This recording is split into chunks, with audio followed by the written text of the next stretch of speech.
All India traders cat के राष्ट्रीय मंत्री और अखिल भारतीय खाद्य तेल व्यापारी महासंघ के राष्ट्रीय अध्यक्ष शंकर ठक्कर ने हाल ही इजरायल और ईरान के बीच शुरू हुए युद्ध का भारत पर भी असर पड़ रहा है।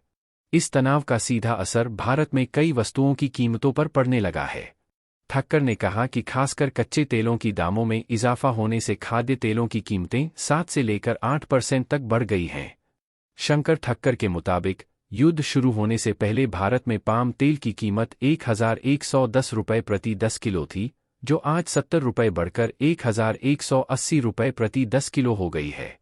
वहीं सोयाबीन तेल के दाम 1130 रुपये प्रति 10 किलो से बढ़कर आज 1200 रुपये प्रति 10 किलो हो गए हैं। इसके अलावा सूरजमुखी तेल के दाम 1300 रुपये प्रति 10 किलो से बढ़कर आज 1350 प्रति 10 किलो हो गए हैं।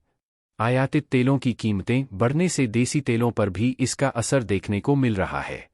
मूंगफली तेल और सरसों तेल के दामों में काफी इजाफा हुआ है।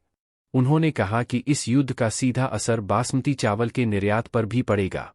भारत हर साल बड़े पैमाने पर ईरान को बासमती चावल निर्यात करता है। जंग बढ़ने से बासमती चावल का निर्यात फंस गया है। पिछले साल भारत ने ईरान को लगभग 6,734 करोड़ रुपए का चावल निर्यात किया था, जो कुल चावल निर्यात का लगभग 25% था। निर्यात रुकने से भारत में बासमती चावल के दामों में 10 से 15% तक की गिरावट देखने को मिल सकती है। इसी तरह भारत से चाय का निर्यात भी प्रभावित होने की आशंका है। उन्होंने आगे कहा कि खाड़ी देशों से आने जाने वाले उड़ान मार्गों पर भी हवाई क्षेत्रों में जारी प्रतिबंध के कारण भारी भीड़ देखी जा रही है। ईरान इजरायल युद्ध का असर सिर्फ हवाई यात्रा तक सीमित नहीं है। समुद्री माल ढुलाई दरों में भी 50% तक की बढ़ोतरी हुई है। इसके साथ ही बीमा शुल्क में भी बढ़ोतरी का जोखिम बना हुआ है।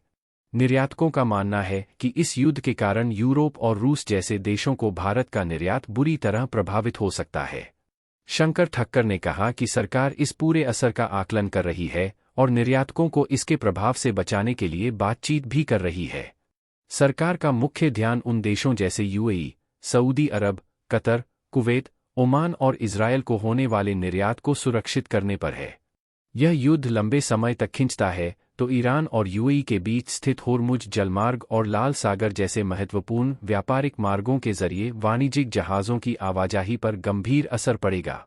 यूक्रेन संकट के बाद मालवाहक जहाज़ धीरे धीरे लाल सागर के मार्गों पर लौट आए थे, जिससे भारत और एशिया के अन्य हिस्सों से अमेरिका और यूरोप जाने में 15 से 20 दिन की बचत हो रही थी।